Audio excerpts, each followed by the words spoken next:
Namaskar, dear students. Today we learn special rule of using the verb. आज हम tense की verb को apply करने के लिए कुछ स्पेशल रूल और आगे पढ़ेंगे। पिछले वाली वीडियो में हमने पढ़ा था, उससे आगे बढ़ते हैं हम और यहाँ पे हम सीखेंगे स्पेशल रूल प्रेपोजिशन के बाद आने वाली verb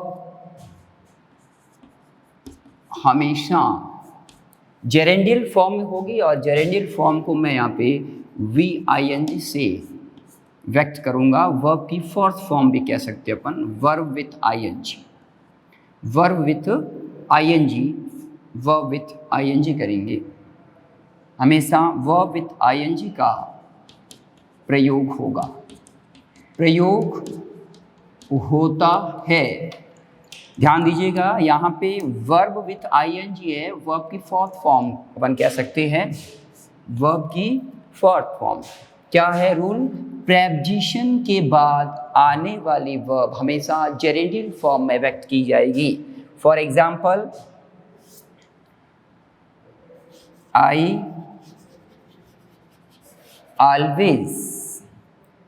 I always read the newspaper.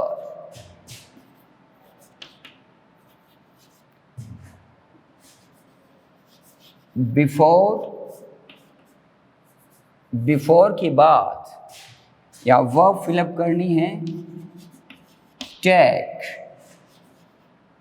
T. It's my example for preposition के बाद आने वाली वर्ब एक। और दूसरा एग्जाम्पल है she is fond of dance. I hope दो एग्जाम्पल से आपका ये कंसेप्ट क्लियर हो जाएगा। ध्यान से पढ़िएगा। एग्जाम्पल क्या कहता? I always read the newspaper before take tea. अब हमें वर्ब फिलअप करनी है। यहाँ पे बिफोर यहाँ पे प्रेपोजिशन का काम कर रहा है और जब प्रेपोजिशन का काम कर रहा है तो ये रूल अपना अप्लाई करेंगे अपन। और यहाँ पे टेकिंग होगा, वो जेरेंडियल फॉर्म में यूज होगा। अगला sentence, she is fond of dance. She is हमारा जो यहाँ पे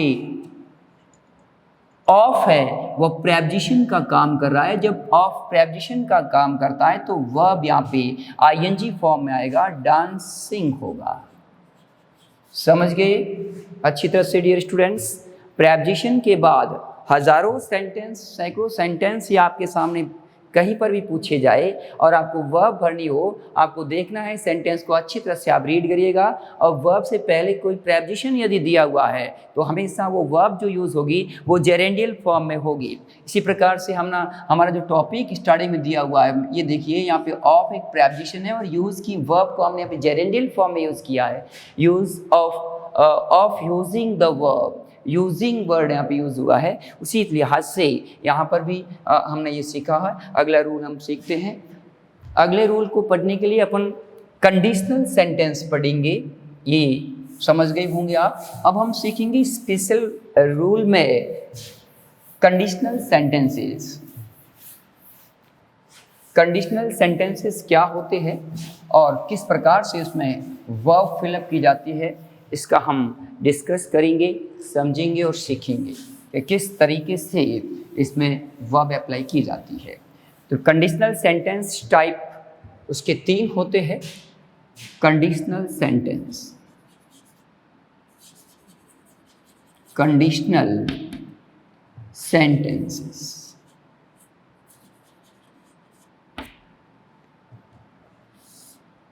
कंडीशनल सेंटेंस जिसका हम टाइप 1 पढ़ेंगे। टाइप फर्स्ट क्या होगा? मैं विथ स्ट्रक्चर आपको समझा देता हूं।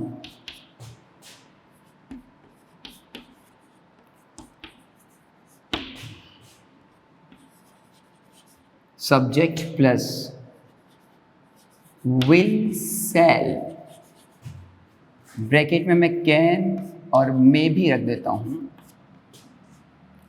प्लस वर्ब की फर्स्ट फॉर्म। इतना समझना अभी आपको। पीछे के एलिमेंट्स जितने भी आते हैं ऑब्जेक्ट होगा, आदर्श होगा, इसमें कोई दो राय नहीं। यदि वाक्य का जैसा भी इसमें मीनिंग निकलता है उस आधार पे इसमें ऑब्जेक्ट एंड आदर्श भी होता है। ध्यान से आप देखोगे तो यहाँ पे दो क्लॉज काम कर रही है। कंडीशनल सेंटेंस का मतलब होता है आपके सामने एक शर्त होगी, जैसे हम हिंदी में कहते हैं कि यदि तुम मुझे पैसे दोगे तो मैं तुम्हें ये पुस्तक दूंगा, तो ये कंडीशन होगी। इसी प्रकार से एग्जाम में कई बार क्वेश्चंस पूछे जाते हैं कंडीशनल सेंटेंसेस के। आपके सामने मैंने पहला रखा है कंडीशनल नंबर 1 में क्या होगा, वर्ब फिलअप होगी, वो प्रेजेंट सिंपल की होगी। इफ वाले क्लॉज में ध्यान से सुनिएगा, इफ वाले क्लॉज में प्रेजेंट सिंपल टेंस अप्लाई होगा और इफ के दूसरे वाले क्लॉज के अंदर अक्सर विल सेल वर्ब यानी फ्यूचर सिंपल यूज होगा। कभी कभार इसमें कैन भी यूज होता है और मे भी यूज होता है। जैसा सेंटेंस की मीनिंग होती है उसी अनुसार यहाँ पे कैन और मे होता है, लेकिन अधिकतर विल और सेल, अगर आई और वी है तो सेल को अप्लाई करते हुए वर्ब को अप्लाई करोगे और नहीं तो आपको विल। अब लिखा है इफ से शुरुआत करते हैं सेंटेंस को। मैंने एक सेंटेंस रखा आपके सामने, if you run fast you will catch the bus। अगला sentence, if Rohit play well he will। मैं इंडिया ले लेता हूं, India will win the match. दो सेंटेंस आपके बीच रखे, तीसरा भी रख देता हूं, क्या इसमें कंफ्यूजन होता है।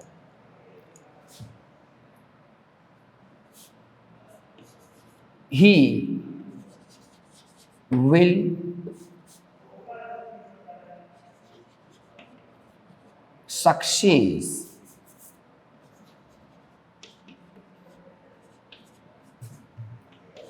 if he work hard। Dear students, आपके सामने मैंने कंडीशनल सेंटेंस का टाइप नंबर 1 रखा है।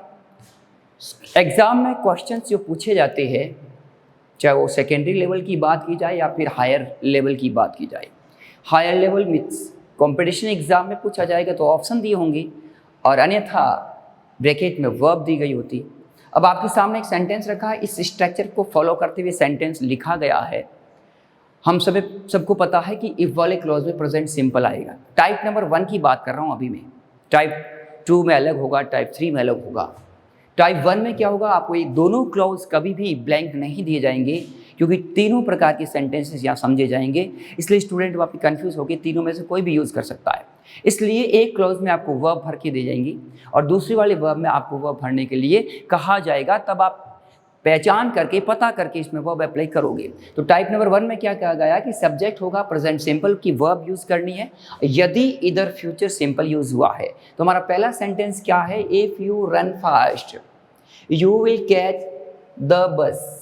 अब यहाँ पे यू के साथ, यहाँ पे देखो यू विल के साथ वर्ब की फर्स्ट फॉर्म अप्लाई हुई है। इट मीन्स यहाँ पे फ्यूचर टेंस होगा तो वहाँ प्रेजेंट टेंस ही होगा, यहाँ प्रेजेंट सिंपल टेंस ही अप्लाई होगा। क्यों होगा, ग्रामर के तौर पे मैं ये बात बताना चाहता हूँ डियर स्टूडेंट्स, क्योंकि सब ऑर्डिनेट के साथ कभी भी फ्यूचर टेंस अप्लाई नहीं होता है।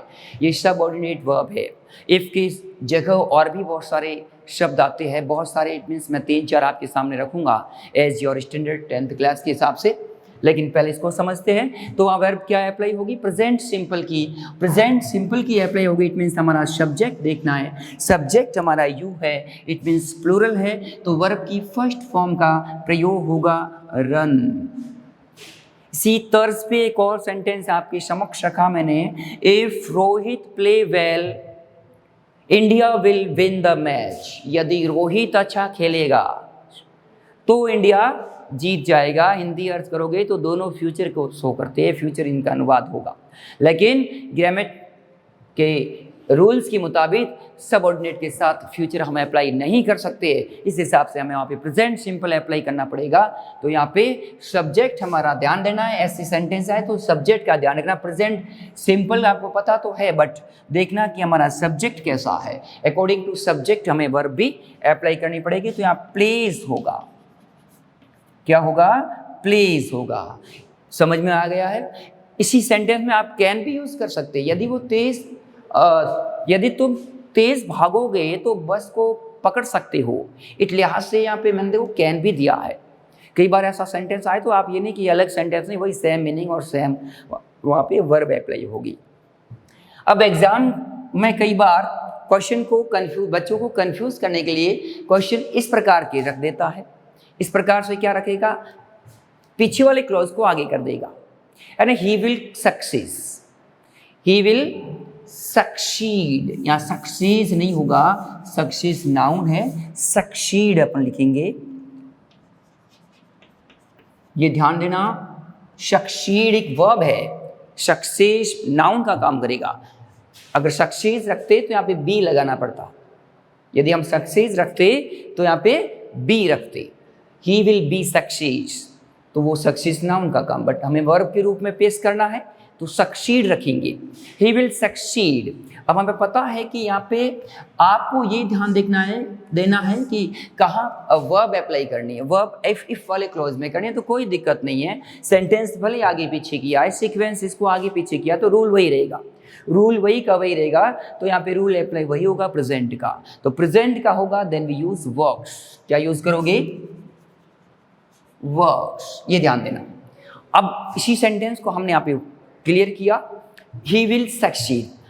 अब मेरी बात सुनिएगा स्टूडेंट्स, कई बार क्वेश्चन यहाँ पे वर्ब अप्लाई करने के लिए आपको कहा जाए, यदि हमें यहाँ वर्ब भरने के लिए कहा जाए और यहाँ पे वर्ब भरी हुई होती है तो आप बिल्कुल इस स्ट्रक्चर को फॉलो करोगे।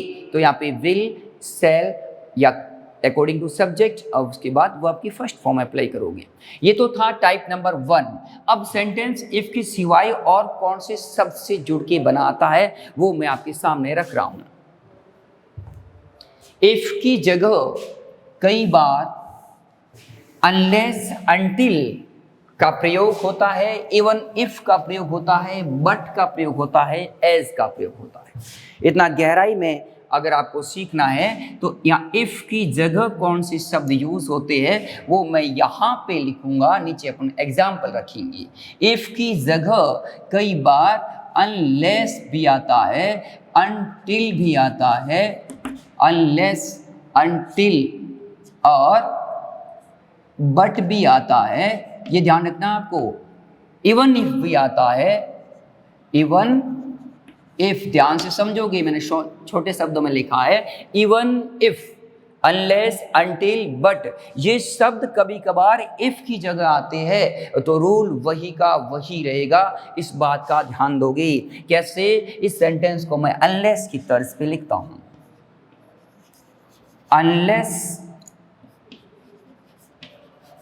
Unless Kapil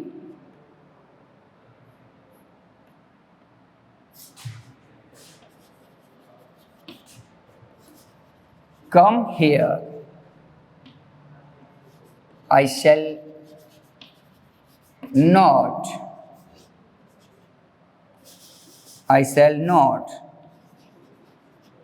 solve, I shall not solve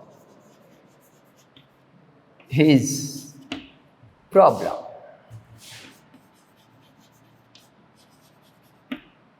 या फिर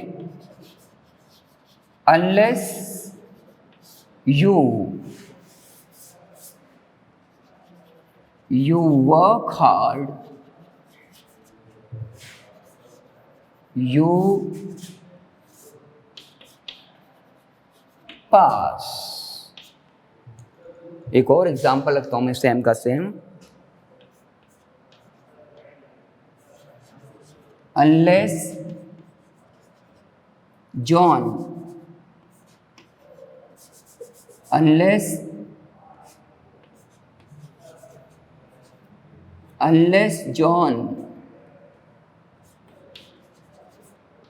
plays well, he lost the match। Dear students, अगला जो हमने सीखा है टाइप नंबर 1 के अंदर इफ की जगह ऐसे कौन से शब्द आ सकते हैं जो सेम रूल को अप्लाई करवाते हैं, वर्ब को या सेम रूल रखते हैं। तो मैं तुम्हें दोबारा समझाता हूं कि इफ की जगह कई बार अनलेस आ सकता है, इसकी जगह अल्टिल आ सकता है, इसकी जगह बट आ सकता है, इसकी जगह इवन इफ आ सकता है, और डीप में जाओगे तो कभी कभार शुड का प्रयोग भी होता है, लेकिन तक डीपेस्ट नहीं। कई बार एग्जाम में अनटिल अनलेस तक ही पूछा जाता है। आपकी क्लास का लेवल देखा जाए तो 10th को मेंटेन करती हुई ध्यान दीजिएगा, मैंने इफ की जगह क्या शब्द रखा है, अनलेस। डियर स्टूडेंट, यहाँ एक चीज़ आपको समझनी पड़ेगी, सीखनी पड़ेगी। अनलेस के साथ कतई आप नॉट का प्रयोग नहीं करोगे, क्योंकि अनलेस खुद ब खुद एक नेगेटिव मीनिंग देता है। तो कतई ये नहीं कि यहाँ पे नॉट लगा दो। एग्ज़ाम का स्टैंडर्ड मेंटेन करो को हायर स्टैंडर्ड के अंदर कॉम्पिटिशन एग्जाम में एरर टाइप क्वेश्चंस पूछे जाते हैं, तो यहाँ पे अनलेस के साथ वर्ब के साथ हेल्पिंग को विद नॉट दे के आपके सामने पजल समस्या रखेंगे तो आपको उसमें एरर ढूंढना है।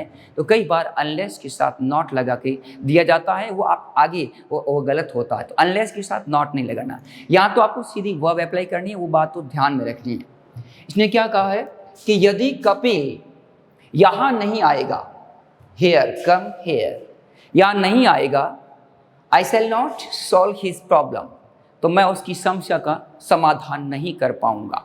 अब आपको पता है कि अनलेस नो का भाव दे रहा है, तो यहाँ पे सीधी वर्ब अप्लाई करनी है। अप्लाई कौन सी वर्ब करोगे, प्रेजेंट सिंपल की, प्रेजेंट सिंपल की वर्ब अप्लाई करनी है। हमारा सब्जेक्ट कपिल है, देन वी यूज, यहाँ पे हम कम्स यूज करेंगे। दूसरी बात क्या सीखनी है, दूसरी बात अगले सेंटेंस में आपके समक्ष रख रहा हूं। कई बार अनलेस के साथ तो वर्ब दे देते हैं, अगले वाले क्लोज में वर्ब भरने के लिए आपसे पूछा जाता है। तो इसने सेम रखा है, अनलेस यू वर्क हार्ड, यदि तुम कठिन मेहनत नहीं करोगे।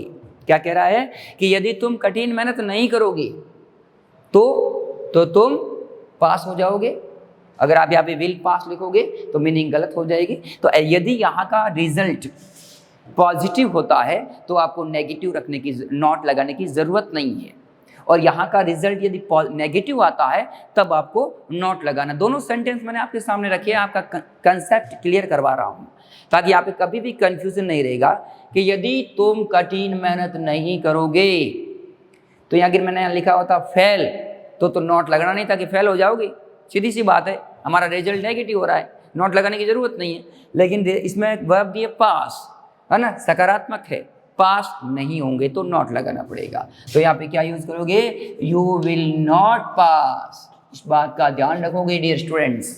अगला सेंटेंस और रखा है जिसका परिणाम नेगेटिव है, अनलेस जॉन प्लेज वेल, यदि जॉन अच्छा नहीं खेलेगा, यदि जॉन अच्छा नहीं खेलेगा तो क्या करेगा, मैच को हार जाएगा। लॉस, LOSS लॉस नाउन हो जाता है, LOSC यहाँ पे लॉस वर्ब का काम कर रहा है, और लॉस नेगेटिव सेंस है, नकारात्मक भाव देता है। तब आप यहाँ पे मीनिंग के अनुसार विल नॉट लगाओगे। क्या यूज करोगे, विल नॉट लॉस। इस बात का ध्यान रखोगे। टाइप नंबर 1 की पहला हमने सीखा, उसमें ये शब्द भी है कई बार यहाँ पे यूज होते हैं, और रूल्स वर्ब का समान रहता है। कभी भी आप ये मत सोचिए कि विल सेल 100% आएगा और सेंटेंस की मीनिंग निकालोगे तो कैन भी आ सकता है, तो ये ध्यान रखोगे। और पहला हमने सीखा, इस प्रकार के क्वेश्चंस कई बार पूछे जाते हैं। अब इसमें एग्जेप्शन क्या है, ये तो कंफर्म किया स्टूडेंट, यहाँ पे रट लिया, समझ लिया, सीख लिया। सारी बातें रटने की बजाय सीखना बहुत ज़रूरी है कि हमने क्लियर कर लिया, इधर फ्यूचर सिंपल होगा तो उधर प्रेजेंट अप्लाई करेंगे सिंपल, और ये कंसेप्ट क्लियर। अब इसमें कई बार एग्जेप्शन के तौर पे क्वेश्चन पूछा जाता है वो मैं आपके सामने रखता हूं। एग्जेप्शन में क्या होगा और आप स्पेशली समझ जाओगे कि वहां पे कंडीशन काम नहीं करेगी। जैसे यदि आप साइंस का रूल अप्लाई कर रहे हो या ज्योग्राफिकल फैक्ट की बात कर रहे हो तो 100% दोनों क्लाउज में प्रेजेंट आएगा। क्यों? क्योंकि वो कंडीशन को शो नहीं करता है, उसमें तर्क है, तथ्य है, फैक्ट है। कैसे? If you heat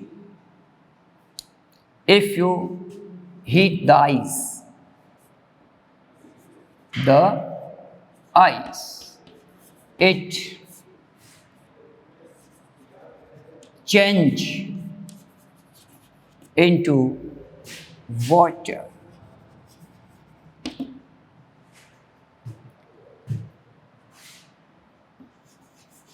If we heat butter, it melt. सुन भी कर सकते हो। जो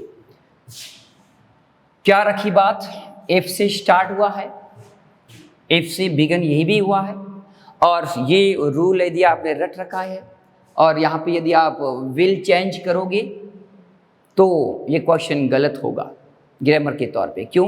क्योंकि ये फैक्ट है। फैक्ट क्या कि आप आइस को हीट करोगे, गर्म करोगे तो वो क्या होगा, पानी में तब्दील होगा। ये तो 100% श्योर है। विल लगाना इसमें थोड़ा सा अनुमान लगाते, क्या पता गलत भी हो सकता है, लेकिन विल सेल में अनुमान होता है, चांस होते हैं, क्या पता होगा कि नहीं होगा। बट 100% साइंस का फैक्ट है। फैक्ट जब आता है तो फैक्ट में दोनों साइड आपको प्रेजेंट अप्लाई करना, ये बात, इस बात का ध्यान रखोगे तो यहाँ पे आप प्रेजेंट सिंपल अप्लाई करोगे। चेंजेस, समझ में आई बात कि इफ वाला क्लाउज में भी प्रेजेंट और दूसरे वाले क्लाउज में भी प्रेजेंट। क्यों? क्योंकि आइस जब गर्म होता है तो पिघलता है, पिघलेगा, इट मीन्स डाउट रहता है, क्या पता पिघलेगा कि नहीं पिघलेगा। विल सेल तो वहाँ होता है जहाँ कंडीशन होती है। उन सेंटेंसेस में कुछ और होता है कि अच्छा खेलेगा तो जीतेगा, जरूरी नहीं, अच्छा खेलने पे कई बार मैच हार भी जाते हैं। तो यहाँ पे कंडीशन दूसरी है। दूसरी सेंटेंस में क्या दिया है, इफ वी हीट बटर, यदि हम मक्खन को गर्म करते, हीट देते तो क्या होगा, पिघलता है, 100% वो घी में तब्दील हो जाता है, मेल्ट्स होगा, MELTS। इस प्रकार का क्वेश्चन आइस वाले में मेल्ट वर्ब देके कई बार पूछा जाता है।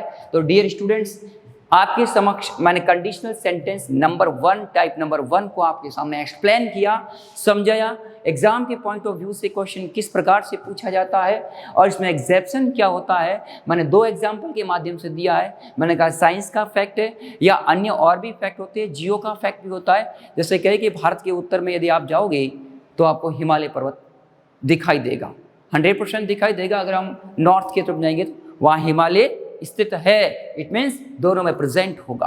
तो बहुत सारी जो फैक्ट्स की बात की जाती है तो वहाँ पे कंडीशन के बजाय दोनों में प्रेजेंट सिंपल टेंस अप्लाई करोगे। अब हम सीखते हैं टाइप नंबर 2।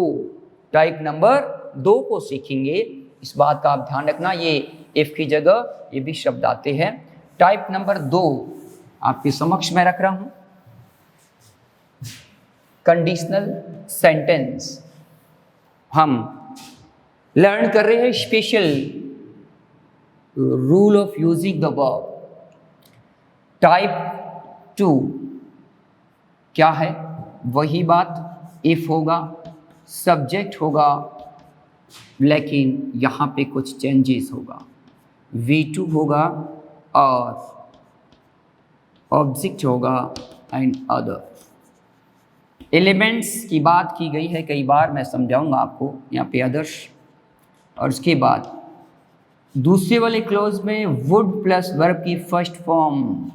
इस बात का डियर स्टूडेंट विशेष ध्यान दोगे। इफ से तो ये भी बिगन हुआ है, प्रारंभ हुआ है, बट यहाँ पे चेंजेस हुआ है। जो चेंजेस यहाँ हुआ है मैंने उसको अंडरलाइन की है, जो चेंजेस यहाँ हुआ है मैंने उसको सिक्योर बॉक्स में रखा है। इस बात का ध्यान रखोगे। मैंने सेंटेंस लिखा यहाँ पे, if if he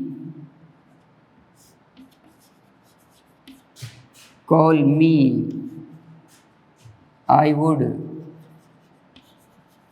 help him. If she gave me her book, I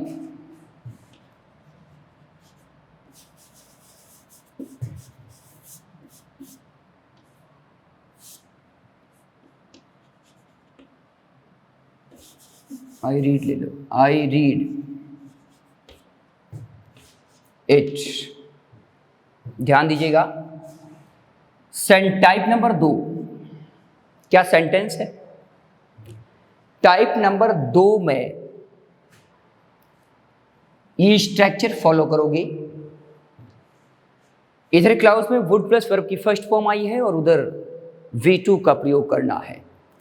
sentence को रीड करिएगा अच्छी तरह से। इफ ही, यहाँ पे करता सब्जेक्ट ही है, कोई सब्जेक्ट यहाँ पे सिंगुलर हो या प्लूरल हो कोई इफेक्ट नहीं पड़ेगा, क्योंकि V2 यूज करना है। यहाँ पे वुड प्लस वर्ब की फर्स्ट फॉर्म, जब वुड प्लस वर्ब की फर्स्ट फॉर्म यहाँ दे रखी है तो यहाँ सेकेंड फॉर्म यूज होगी कॉल्ड। इस बात का ध्यान रखोगे। और एग्जाम में उधर पूछी जाए वर्ब, कोई दिक्कत नहीं है। यहाँ ध्यान दीजिएगा क्या दिया है, इफ सी गिव, यानी गिव की सेकेंड फॉर्म गैव दिया है। जब यहाँ V2 दिया है इट मीन्स यहाँ पे वुड प्लस वर्ब की फर्स्ट फॉर्म आएगी। इस बात का ध्यान रखोगे, यहाँ पे वुड प्लस वर्ब की फर्स्ट फॉर्म। समझ में आई बात? यानी कि इस क्लॉज में पूछे तो वर्ब वुड प्लस वर्ब की फर्स्ट फॉर्म, और इस तरफ पूछे तो आपको पास्ट सिंपल। अब कई बार यहाँ वुड की जगह कुड, माइट का भी प्रयोग मिलता है ना। वुड की जगह कुड भी पास्ट का आ सकता है, मे का माइट ये भी आता है, तो कोई दिक्कत नहीं, ये आए तो भी वहाँ पे V2 का प्रयोग होगा। इस बात का ध्यान रखोगे। अब यदि मैंने इस सेंटेंस में यहाँ पे वर्ब दे रखी होती रीड, यदि मैंने यहाँ पे मैंने शैल रीड लिखा होता, शैल रीड, यदि मैंने यहाँ पे शैल रीड लिखा होता तो अब यहाँ पे हमारा आंसर क्या होता, गिव्स होता, जो हमने पहले वाले टाइप नंबर 1 में पढ़ा था। तो डियर स्टूडेंट टाइप 2, तो यहाँ पे हमारी जो वर्ब यदि शैल या विल लिख देते हैं तो प्रेजेंट सिंपल आएगा। यदि वुड प्लस फर्स्ट फॉर्म देते हैं तो यहाँ पे V2 आएगा। अब ये सेंटेंस कई बार किस रूप में पूछ के आपको पजल रखते हैं, कंफ्यूज करते हैं, वो आपके समक्ष मैं रख रहा हूँ। कैसे? क्योंकि सेकेंडरी लेवल में स्टूडेंट कंफ्यूज हो जाता है। इस प्रकार का सेंटेंस पूछा जाता है, इफ आई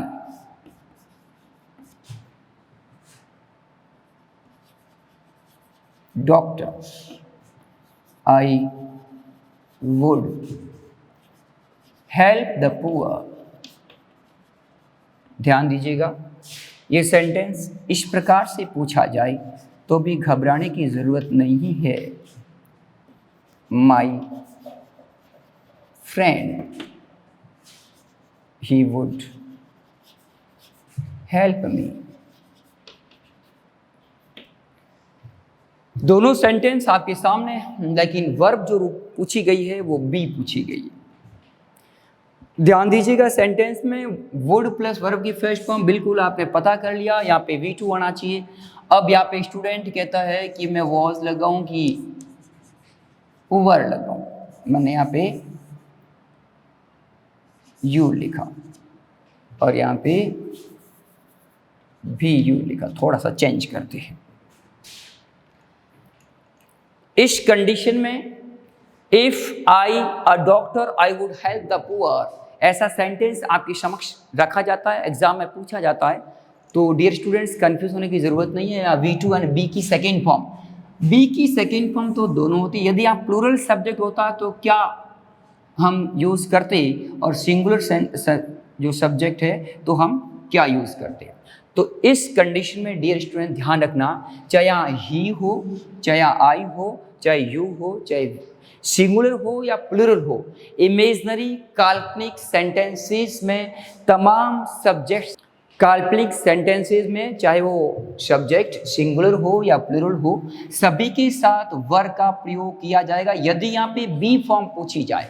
इस बात का ध्यान रखना, मैं बार बार इस पे स्पेशली फोकस कर रहा हूँ कि यदि यहाँ पे ऐसे क्वेश्चंस पूछे गए हैं, बी फॉर्म है तो बी की वहाँ पे सब्जेक्ट आपका ही होता तो स्टूडेंट सोचता कि बी की सेकंड फॉर्म वॉज वर होती और ही को यहाँ पे होता तो वॉज लगा के अपना आंसर सही मानते तो वो गलत होगा। ध्यान रखना, क्योंकि ये सेंटेंस अपने आप में एक काल्पनिक सेंटेंस है और काल्पनिक सेंटेंसेज में हमेशा चाहे एक वचन हो चाहे बहुवचन हो, दोनों कर्ताओं के साथ वर का प्रयोग किया जाता है। डियर स्टूडेंट्स, एक प्रकार का सेंटेंस जो है टाइप नंबर 3 वो मैं अभी आपके सामने रखता हूँ, उसके बाद अपन इस कंडीशनल सेंटेंस को क्लियर कर लेते हैं, पूरा हो जाता है। एक थर्ड टाइप नंबर 3 में थोड़ा सा तब्दीली करते हुए इसको अपन सीखेंगे। टाइप नंबर 3 की बात की जा रही है अभी। कंडीशनल सेंटेंस नंबर 3 को मैं आपके समक्ष रख रहा हूँ, ध्यान रखना। इसमें भी कोई भी जो चेंजेस होते हैं वो उस पर had plus V3 object and others भी होगा। यहाँ पे क्या होगा, सब्जेक्ट होगा और वुड तो होगा ही बट है होगा और उसके बाद वी की थर्ड फॉर्म एंड ऑब्जेक्ट। ये टाइप नंबर 3 को अपन यहाँ पे सीख लेते हैं। टाइप नंबर 3 में क्या है, टाइप नंबर 3 में ये ध्यान रखोगे, सेंटेंस मैंने रखा आपके सामने, if you do my work I would have given your payment। एक और लेते हैं, if he had worked hard he select, जब मैं लेवल की बात करूं तो यहाँ पे select in the post of teacher. ध्यान दीजिएगा, ये टाइप नंबर 3 है। क्या इसमें चेंजेस है, थोड़ा सा इसमें यदि सीखोगे ध्यान दोगे तो कोई ज़्यादा बदलाव नहीं है। यहाँ वुड है, वुड के बाद हैव और के बाद थर्ड फॉर्म और इधर हैड प्लस V3, ये ध्यान रखना है। 2 सेंटेंस के साथ ही मैं आपका कंडीशनल सेंटेंस कंप्लीट करवाता हूँ। इफ़ you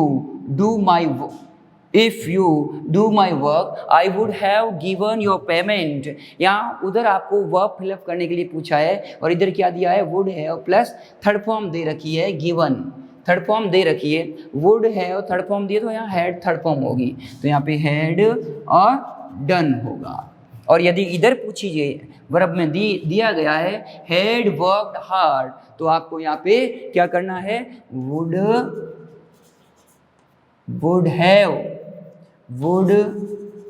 have और selected, ये आपको यहाँ पे would have थर्ड फॉर्म का प्रयोग करना है, इस बात का ध्यान रखोगे। डियर स्टूडेंट्स, टाइप 3 को भी हमने यहाँ पे सीख लिया है। आज हमने कंडीशनल सेंटेंस पे विशेष फोकस किया, इसमें क्या क्या चीज़ें आती है, किस प्रकार से क्वेश्चंस पूछे जाते हैं और इसमें क्या एग्जेप्शन होता है वो हमने सीखा। तो थर्ड जो था वो भी मैंने आपके समक्ष रख दिया है। डियर स्टूडेंट्स, आगे special rules of using the verb के हम कुछ और स्पेशल रूल है वो हम आगे वाले वीडियो में पढ़ेंगे। Thank you.